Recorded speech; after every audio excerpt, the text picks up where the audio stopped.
Hello everyone, this video is about different types of multiple access in satellite communication. Objective: first, to understand and explain the type of multiple access in satellite communication. Second, to determine the advantage and disadvantages of type of multiple access in satellite communication and to understand their application. Multiple access. Multiple access is the use of multiplexing techniques for interconnecting large number of earth station terminals through satellite. It allows one earth station to communicate with all other stations using the same satellite. Frequency division multiple access. The available channel bandwidth is divided into many non-overlapping frequency bands, where each band is dynamically assigned to a specific user to transmit data. It also can be transmitted simultaneously without interfering with each other. This slide shows the figure of FDMA. Based on the figure, each user is allocated a unique frequency channel, so the guard bands are maintained between adjacent signal spectra to minimize crosstalk between channels, and during the period of the call, no other user can share the same frequency band. FDMA can be divided into two ways. First, fixed assignment multiple access that is suitable for broadcast satellite communication, and second, demand assignment multiple access that are suitable for point-to-point communication. Advantages of FDMA is that many users can share the bandwidth allocated to the satellite and to be shared among a large number of earth stations. The disadvantages is that crosstalk occurs, which can cause interrupt, and a special filter is required to avoid interference. Hello, next topic is time division multiple access, TDMA. What is TDMA? TDMA is a channel access method for shared medium network. It allows several users to share the same frequency channel by dividing the signal into different time slots. The user transmits in rapid succession, one after the other, each using its own time slot. The sequence of two successive TDMA frames passing through the satellite. The carrier bit rate is 450 kbit per second. There is designed in 20 millisecond guard period between each burst. This allows for slight mistiming in the transmission of the burst. Several mistiming would cause bursts to arise overlapping or on top of each other, causing loss of service to both sides involved in the mutual interference.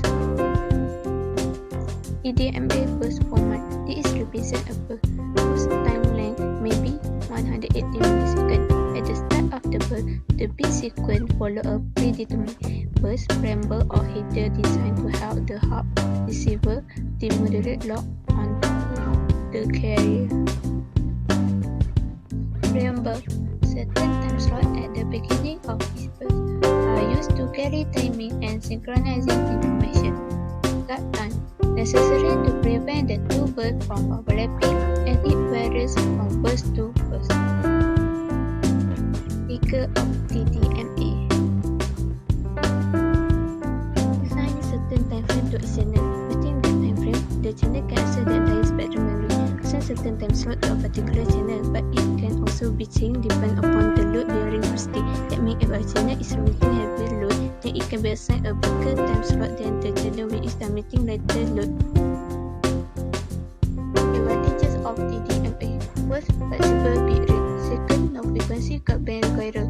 Third, no need for precise narrowband filter.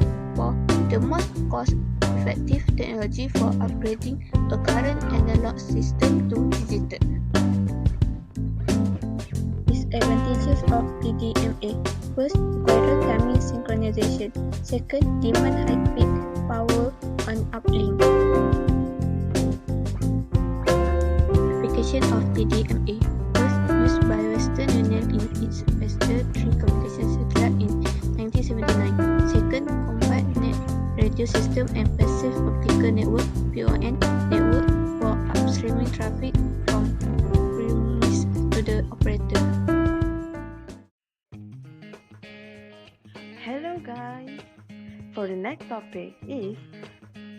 Coordinating Division Multiple Access (CDMA).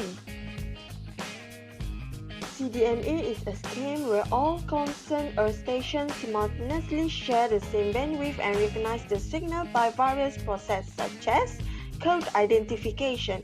Actually, they share the resource of both frequency and time using a set of mutual orthogonal codes, such as pseudo-random noise sequence.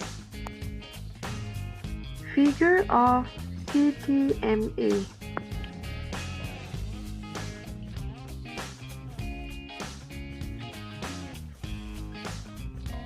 One, CDMA uses digital format.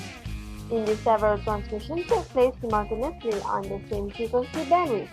2. The user data at the transmitter side is combined with a code and then transmitted. 3. At the receiver side, the same code is used. How CDMA operates on satellite communication? CDMA system use the same frequency range to operate. So when there are so many subscribers are using a satellite network, the background noise in the system will be extremely high, and when signal which come from far distance will not be able to communicate anymore. The advantages of CDMA: 1. Allowing many separate communication links to be established. 2. It has more number of users can share the same bandwidth. 3. It allows all users to coexist and use the entire bandwidth at the same time. The references of multiple access assignment.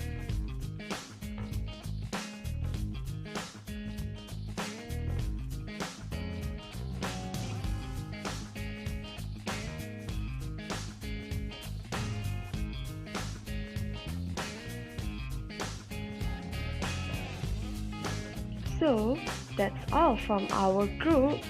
Thank you. Bye.